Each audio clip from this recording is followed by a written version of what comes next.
Hello everyone, welcome to the second chapter, which is about basic polynomials. After you have learned solving equation, I think sometimes we need to learn the simplification of some polynomials. Okay, so I think there will be about three to five skills, which is about addition, multiplication, division, and some mixed operation. So let's start with the addition. Okay, so I think this is an easy question, but I just want to make sure that you understand the concept. So x plus x, actually we can think in this way. We have 1x multiply one more x. That means you can imagine you have one candy and you have one more candy. So after that, you will have two candy in total. That means 1x plus 1x, you will have 2x finally. So for the second question, you find that there will be some, addition of two types. We have x and we have y. We can call those identical object, maybe x. We have 8x, we have 7x. So they can combine together to form a new number, okay, new terms. However, x and y, they're completely different. So they cannot be combined together. Okay, so actually whenever we deal with this type of question, we need to identify the like term. We'll call it like term. Obviously, 8x and minus 7x are like term.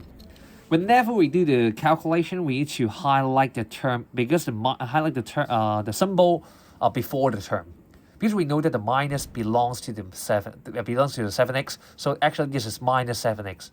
Okay, so don't forget the symbol before the terms. So when we combine these two guys together, we know that will be 8x minus 7x. And then for the y term, actually we do the similar things. We group them together. Actually just rearrange the position of the term, and then we can do the calculation. So 8x minus 7x, we have only 1x left, but we seldom write the 1x here because the 1x is actually not that handsome. So later we need to do one more step to make it handsome. Minus 13y minus 2y. Okay, don't tell me that is minus 11. We should think in this way: minus 13 minus 2. That means we have minus 15y in total. But don't forget to make it handsome, because the 1x is not that handsome. We just simply write x as your final answer. Okay, so this is not that difficult, but bear in mind that don't give me 1x. And actually the rearranging term is optional. The step is optional. You can directly jump to here if you're confident. Okay, so for the third question in this chapter, so I think you can try to use highlighter to identify, or you can just use the pen. 4x plus x, so you have 5x finally, right?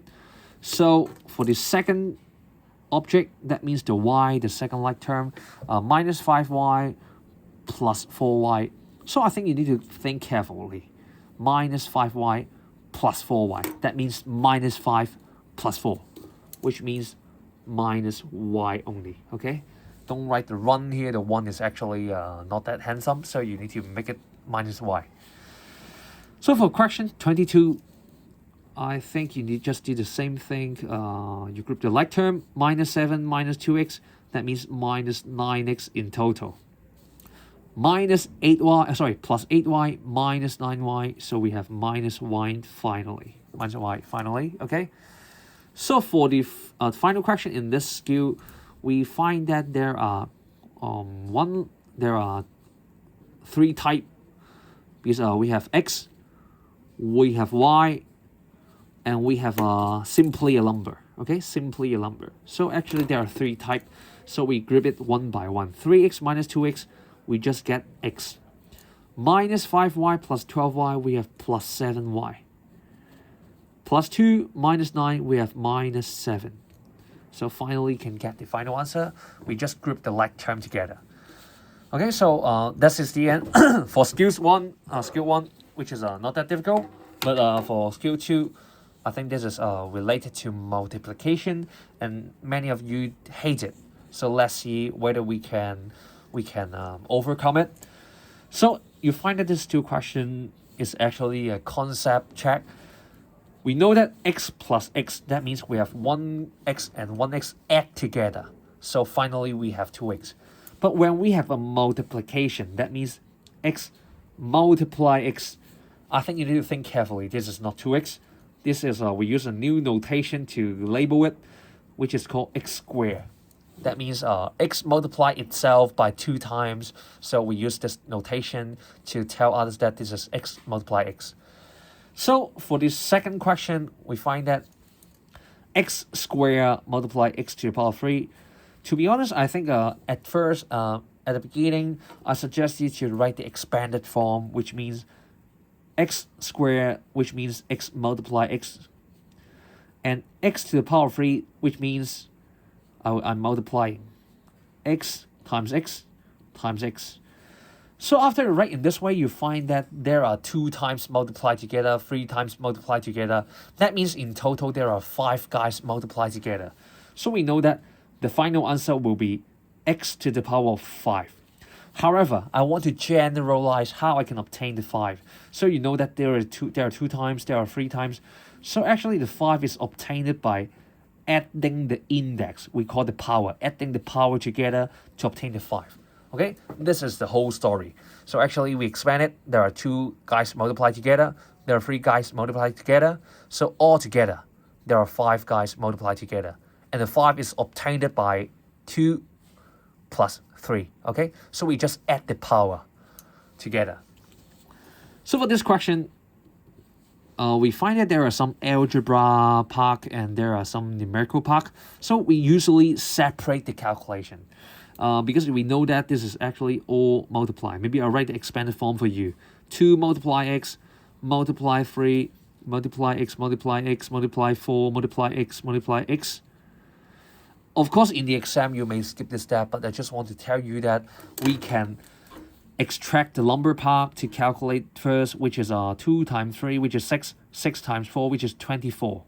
So we just calculate the numerical part first. And then you find that we have 1, 2, 3, 4, 5, 6. We have 6 x together. That means the final answer will be 24x to the power of 6. But I want to tell you that how I can obtain the x to the power of 6. Actually, there are 1 times multiplied together. There are 2 times multiplied together. And there are 3 times multiplied together. The 6 is obtained by adding the power together. 1 plus 2 plus 3. So finally, you get 24x to the power of 3. Okay, sorry, 24x to the power of 6. Okay, so usually when we have the x multiplied together, we add the power together to obtain the new index. Okay, the new power. So for question 27, maybe I will make it short because this is actually the slow motion. So we can group the number together. Okay, 2 times 5 times minus 1. So that will be minus 10. So if we want to check how many x are there all together for multiplication, so we just add the index together. 3 plus 4. Don't forget to add the 1 here. There's a hidden 1 here because this is actually talking about 1x. We have 1x alone. So plus 1. Don't forget the plus 1. This is important. So finally, we have x to the power of 8. Okay, so for question 28, you find that there are 2 separate, there are 1 more letter, okay, 1 more algebra.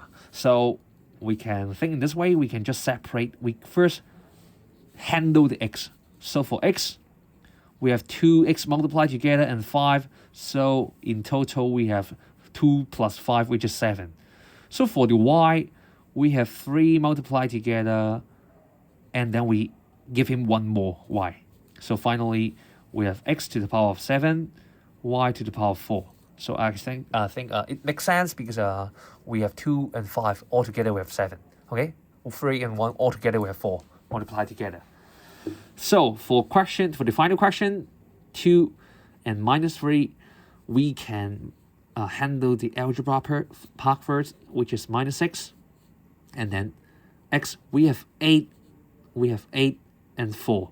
So we add the power together to know that there are 12 in total. So we add the power together.